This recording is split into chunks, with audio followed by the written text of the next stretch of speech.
Welcome to the Tech Egg. Don't get scrambled. Enjoy the video. You start by confirming your Vivo phone supports NFC and that Android is up to date. This matters because settings differ across models. Next, make sure battery is above 20% and remove magnetic or metal cases that block the antenna. Once done, unlock the phone and keep the NFC tag or card near. Now go to Settings to begin. Search for NFC or tap connections. You are preparing the phone so the toggle will appear and be responsive when you need it.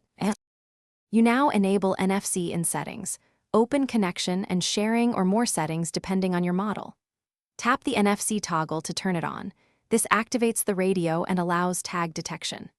Once on, choose the default function, Payments, File Transfer, or Tag Reading, because selecting the right mode ensures apps behave correctly.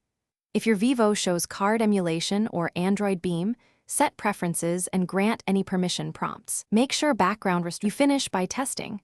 Touch the phone's NFC area to the tag or device and watch for detection confirmation.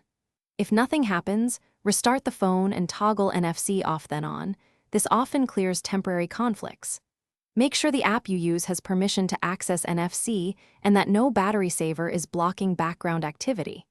If issues persist, inspect the back for physical damage, try another NFC tag, and only then consider a factory reset or professional repair as the final step.